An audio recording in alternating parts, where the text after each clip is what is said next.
Welcome back into the Sports Source. This segment brought to you by Daniel Hood Roofing. Hey, he's sitting on the set next to us. I better make this good.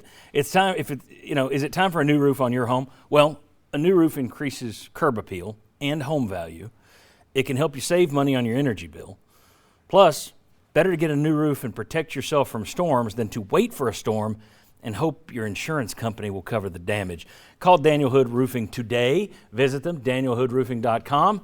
We believe in Daniel. He's worked on about half the roof, well, more than half the roofs in this building for the guys that have homes.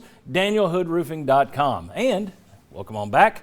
We got sitting right there, Daniel Hood and Will Overstreet and Marlon Walls and Sterling Hinton, all VFLs. I'm going to duck out of the way here and just let you guys talk about whether or not there should be any concerns moving forward about Tennessee's pass rush. Because Will, Marlon, I know you guys thought so. Daniel, you and I talked. You thought not so much. Sterling, I don't know your feelings, so we'll just let you guys go at it. I can guess your feelings. Who wants to start? We'll let Daniel Hood go. No, I think it'd be. Oh, okay. Go ahead. We'll let you start. So of course the common belief out of the game is that Tennessee didn't perform well. They didn't have any sacks. There wasn't any major QB pressures on there.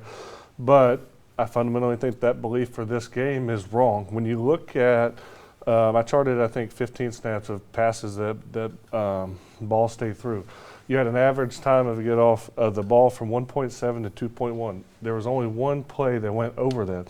Why did those numbers matter, especially the 2.1 to 1.7? Marlon may have been a little bit faster than this, but my fastest 10-yard time was a 1.8 as a defensive tackle, right? And Marlon's was probably a 1.6.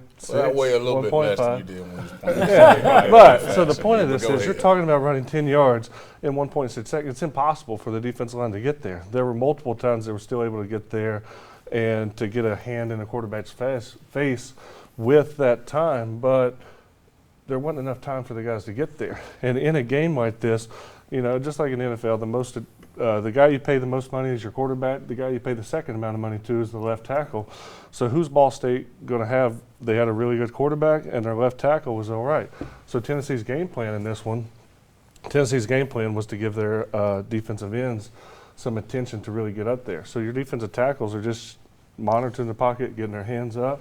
Here comes Young, here comes Barron, and they had a decent game. And then when they were starting to get a little pressure, you start seeing the tight ends come in to try to chip them a little bit. So, all right. So here's what I'm gonna come back to you on that with. I would say if the quarterback's getting the ball out fast, which they did a great job of that, we should have way more batted balls than what we saw. Right? At some point, as a defensive lineman, and you've played the position, we're taught that if I can't get there, get my hand, I'm a mirror hand. Sterling knows this. Mirror hand, we're trying to get more batted balls. Yeah. And for me, we didn't see enough of those for me to say, hey, this defensive line is really doing I would say we're going to be effective in the SEC this year. And so for me, that's one of the things I had to point out from watching it is we didn't get enough batted balls. And then secondly, I didn't even feel enough pressure from the defensive line for me to say, I'm confident in this group, and that's going to travel next week to Pitt. That's what concerns me as a former defensive lineman watching that Ball State game. I talked to a former offensive lineman after the game, VFL, who said that last year all I saw for the interior of this defensive line is just bull rush. Nobody has any moves. Obviously, against Miami, Ohio, you're not going to be breaking out games and twists and everything else. But he said, all I see is a bull rush all last year. All I see is a bull rush this year. He said, that's easier for me as for an offensive lineman to stop. Absolutely. And second of all, the interior defensive line is going to be worn down late in that game. Agree with that take or no? Disagree with this take? Well, part of it was because they were chipping and they were using the tight end. So chipping when the back comes off and basically hits the end just to knock him off course. And when you see that, you dive into a bull rush because you're pretty much going to lose if that back hits you. The problem is once they got in their heads a little bit, Young would see a guy and automatically bull rush into him. And so that basically negated that. But I did notice the little things looked rusty. And so that's why I say rusty. When Young's standing up, he's too far back from the ball. They allow you to have your head pretty much at the nose of the ball. He's about a half step back from where he needs to be. So that makes him a half step slower, engaging the guy. On their games, their guys were rounding too much. They weren't crisp. They weren't clear there. And so there were just things like that say, okay, you can get better. You can make that second game improvement. But I'm sitting there questioning a little bit of like, where's the guy that gets to the edge fast? Because even if I don't get there, where do I see that pressure coming from the outside and in? And that's what I didn't see guys beating up the field trying to turn there. And they just didn't make it because of the time. But I didn't see that. Yeah. I think what you have is you have Young, who's a left side outside rusher. When you put him on the right, I think his natural tendency is to come inside. And right now, Barron's kind of your 3-4 pass rusher defensive end. He's more like that defensive tackle. He doesn't have a burst to get up the edge and push the edge. He's more of that controlled team together sack guy. They got to find another guy to come off the edge on the other side. Otherwise, that chipping scheme is going to try to neutralize the one guy you have off the edge. Daniel, you want to rebut? Yeah. When I'm thinking about the Tennessee scheme that they're wanting to run right now, your two guys on the outside are your ballers. You don't want to take away their abilities for a defensive tackle to have a great pass rush. And so you're going to see those guys bounce it up. And when you're a really good defensive end rushing the passer, you should have a great burst upfield. And if the offensive lineman sets perfectly, the only move that you should have is a speed to power.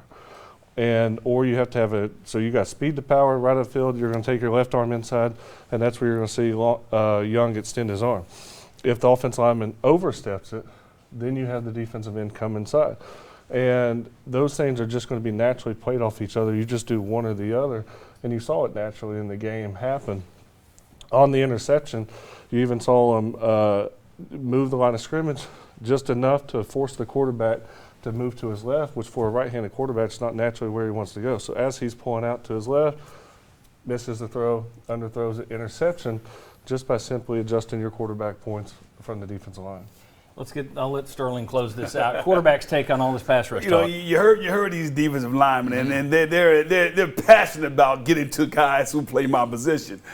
This is what happens, and I'm blessed to say it hadn't happened to me much when I went up against the defensive line. I was a little bit more skilled than my offensive line. But when that did happen, with all that action going on up in there, you heard Marlon speak about getting the hands up. They get the 1 yard off the ball and the move they're making on the inside. What that does create from a quarterback's perspective is throwing lanes. Sometimes you can't always throw from the pocket, you get a throwing lane. So when you get a guy who's trying to bull rush, who knows he might be a step better than the guy that's in front of him blocking him, they get upfield. So those throwing lanes and sometimes running lanes happen organically during the course of a play. And I think that's what Ball State had the opportunity to take advantage of during the game set of Thursday. All right. You get 10 seconds. Sorry, man. We got more. D-lineman, I'm just saying. We got more stuff to get to here. When we come back, Josh, Jimmy, and Chuck will tell you where the Vols stand inside the SEC.